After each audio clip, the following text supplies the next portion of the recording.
empezar, yo estaba pensando y me gustaría hacer una pregunta. Y aquí como Claro. simplemente para empezar y ahí ustedes me responden sí, no, una pregunta más cerrada, no es como tan argumentativa. Y la pregunta ¿es necesario que una profecía eh, deba exclusivamente, para que sea profecía, tener elementos o eventos o hitos históricos? Sí, no, sí, puede ser, o sí a veces, no. ¿Qué creen? No, No, Yo creo que no. no necesariamente. ¿Ya qué más? No.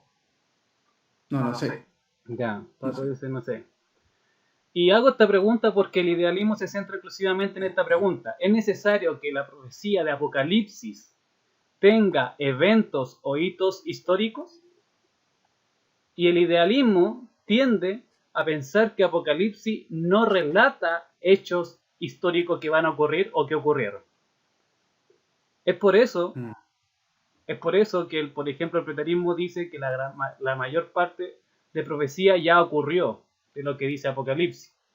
El futurismo dice que la gran mayoría de profecía todavía se tiene que cumplir en el futuro, partiendo el futurismo, por ejemplo, desde el capítulo 4 hacia adelante o algunos desde el 6 hacia adelante.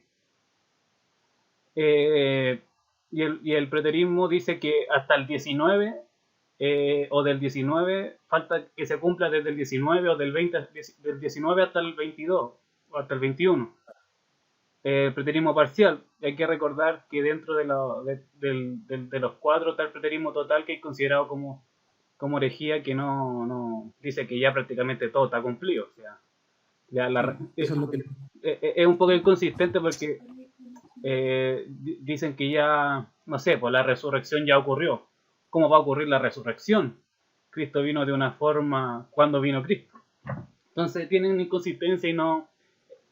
a veces, y aquí voy a hacer un poco, bueno, voy a criticar a veces una postura y también voy a decir las cosas débiles que tiene el idealismo. Se ataca el idealismo por esto mismo, porque no encuentra o no ve hechos históricos o hitos históricos que van a ocurrir o que ya ocurrieron. El idealismo trata de ver Apocalipsis como una forma, o incluso algunos autores lo llaman, que simplemente tiene principios eternos o tiene realidades espirituales en el mundo, tanto físico y espiritual, en el mundo de la historia de la iglesia. Ellos ven que el Apocalipsis no relata en sí mismo hechos históricos, sino relata principios eternos o principios espirituales, en donde ocurre dentro de la actividad de la iglesia. Así lo ve como, por ejemplo, algún idealista. Y, y siempre ve esta dinámica o este contraste entre lo que es una lucha interminable entre el bien y el mal. Hay una lucha, por ejemplo, aquí uno de los primeros, podríamos decir, que adquiere como cierta visión idealista, aparecen en los primeros siglos del cristianismo, siglo IV, con Agustín de Hipona, en donde, si ustedes leen La ciudad de Dios, él hace un contraste entre la ciudad de los hombres y la ciudad de Dios.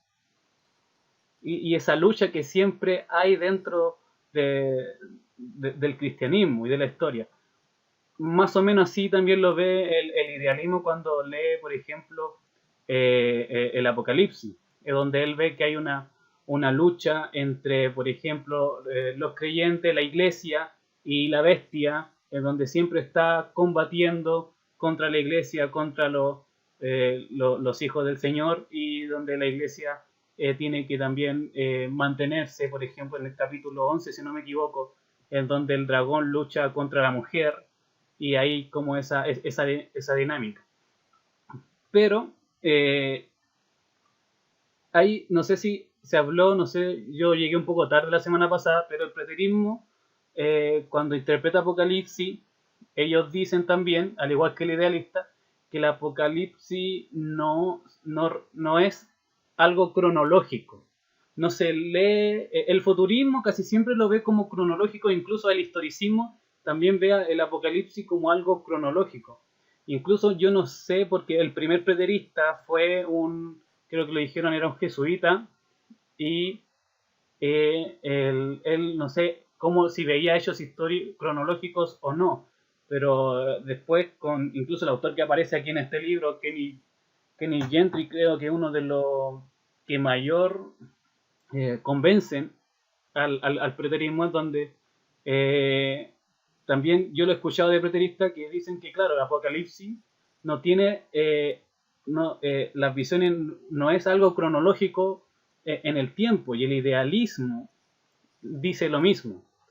Y es porque, creo yo, esto no es seguro, pero creo yo que el preterismo recurre a ese recurso del idealista. Porque la primera visión de esto se llama como la visión como se ve el Apocalipsis no es cronológico, que está diciendo eventos cronológicos, sino está haciendo paralelismo.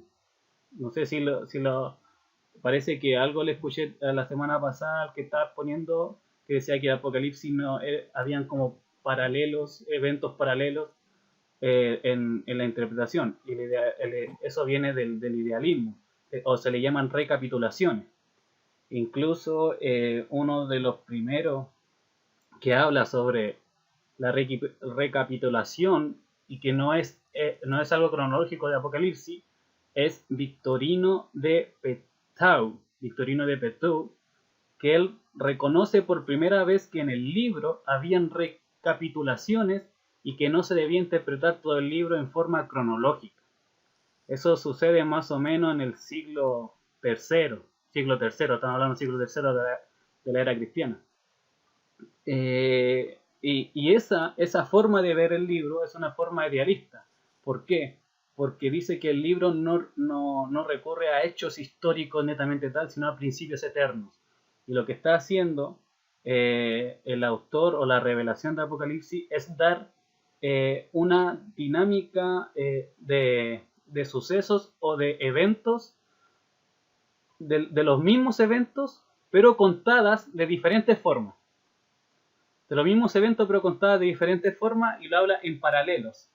Y William Hendrickson, cuando habla de estos paralelos, lo habla como un paralelismo progresivo. ¿En qué sentido? Ellos separan, utilizan igual un poco ellos separan el Apocalipsis en 7 secciones. O podríamos hablarlo cuando uno hace una obra en 7 actos, por decirlo así. 7 actos que van ocurriendo, pero que hablan de un mismo hecho o de un mismo evento. Y en cada sección que termina, siempre termina con un juicio. Y por ejemplo, siempre ellos dividen la primera sección en el capítulo 1 al 3. En el capítulo 1 al 3, donde Cristo es glorificado, y ahí se hablan de las cartas. Incluso dentro de son 7 iglesias, si ustedes se dan cuenta, son 7 iglesias, son 7 sellos, son 7 trompetas y 7 copas. Ellos dicen que todas estas secciones que son como que se van abriendo. Primero las 7 cartas es una primera sección, y después cuando pasa, por ejemplo, a abrir los 7 sellos, es otra sección, pero del mismo evento, pero hablado de forma diferente, y de cosas que a lo mejor no dijo en la otra sección. Es como que va abriendo cajas dentro de una misma caja. Una revelación progresiva en paralelismo. Y ahí se pueden dar que, por ejemplo, al final del 7º sello, ahí se abre otra que sería las 7 trompetas, y al final de las 7 trompetas se abre que serían las 7 copas, y estos son paralelismos progresivos, que los llaman ellos. La segunda sección, por ejemplo, es del capítulo 4 al capítulo 7, donde Cristo es digno de abrir los 7 sellos del libro, y ahí se ve a la iglesia perseguida en prueba de persecución. Y nosotros podemos ver que hay pareciera ver que en capítulos de Apocalipsis la iglesia constantemente está siendo como perseguida, o que está siendo atacada por la bestia, o eh, por diferentes cosas que relata el Apocalipsis. Lo mismo los juicios, algún tipo, y al final de cada sección siempre se da como un juicio hacia los malos. O sea, siempre se da como que la iglesia es perseguida, pero al final de cada sección hay un juicio hacia los malos y la iglesia es exaltada. Y así podemos ver desde el capítulo 8 al 11, las 7 trompetas del juicio. Se ve a la iglesia vengada, protegida y victoriosa. En la sección 4, desde el capítulo, o el acto 4, podríamos decir, del capítulo 12 al capítulo 14, la mujer que da a luz un hijo y el dragón que lucha contra la iglesia. Aquí a la mujer se le ve como la iglesia. Y aquí me gustaría detenerme un poco en este capítulo, que sería el capítulo 12 de Apocalipsis, porque me gustaría dar una pequeña como pincelada de cómo interpretaría una idealista este capítulo. El capítulo 12, por ejemplo, en el versículo 1, nos habla que dice, una gran señal apareció en el cielo, una mujer vestida de sol y la luna debajo de sus pies, y sobre su cabeza una corona de 12 estrellas. Casi siempre en el capítulo 12 se ve, por ejemplo, hay 12 ancianos, hay y el capítulo 12 a veces el idealismo lo interpreta que es al pueblo de Dios, y este pueblo de Dios es tanto el pueblo único de Dios del Antiguo y del Nuevo Testamento, que sería la iglesia como tal. Entonces esta mujer representaría de alguna forma a la iglesia misma. Y si ustedes ven en el versículo 17, dice, entonces el dragón fue airado contra la mujer y se fue a hacer guerra contra los otros de la simiente de ella, los cuales guardan los mandamientos y tienen el testimonio de Jesucristo. Entonces, ¿cómo vería esto? Si ustedes leen el capítulo 1 hasta el capítulo 6, dice que de la mujer nace un hijo, y ese hijo fue arrebatado de Dios, y ahí se puede ver claramente como cuando Jesús sube al cielo, y la mujer después perseguida. En el versículo 6 dice, y la mujer huyó al desierto, donde tiene lugar aparejado de Dios, para que allí la mantenga 1270 días. Y en el versículo 7 pareciera ver como que cuenta lo mismo que contó más arriba, pero de otra manera. Dice, y fue hecha una gran batalla en el cielo, Miguel y cuenta como de otra manera lo que está, lo mismo que contó anteriormente, y termina diferente pero del mismo evento. Entonces, el versículo 17, entonces el dragón fue irado contra la mujer y se fue a hacer guerra contra los que estaban. Entonces, ven que hay siempre un paralelismo entre, y esta es una alternativa más idealista que preterista, pero siempre hay un paralelismo que se relata lo mismo pero de forma diferente. Y por ejemplo, en el versículo 1 nosotros podemos ver a la mujer como el ideal de la iglesia, que está sobre el sol, que está vestida de sol, y la luna debajo de sus pies, y sobre su cabeza una corona de 12 estrellas. Es una forma como de espiritualizar a la iglesia, como está. Pero en el versículo 17 vemos la realidad de esta mujer, en la cual es perseguida y pelea contra los de la simiente de ella, o sea, contra los que creen, los cuales guardan los mandamientos de Dios y tienen el testimonio de Jesucristo, que serían los creyentes. Estos creyentes que están como vestidos de sol, están luchando.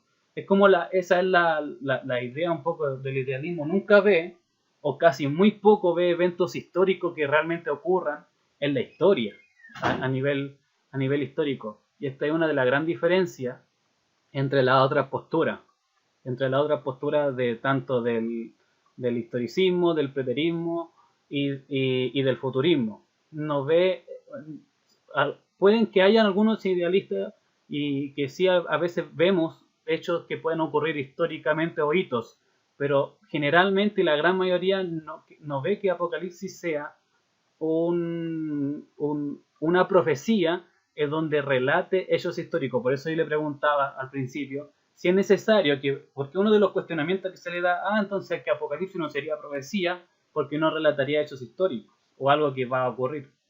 Pero no necesariamente una profecía tiene que tener elementos históricos que ocurrirán o que ya ocurrieron. Entonces el idealista siempre ve estos paralelismos. En las mismas 7 cartas a las iglesias,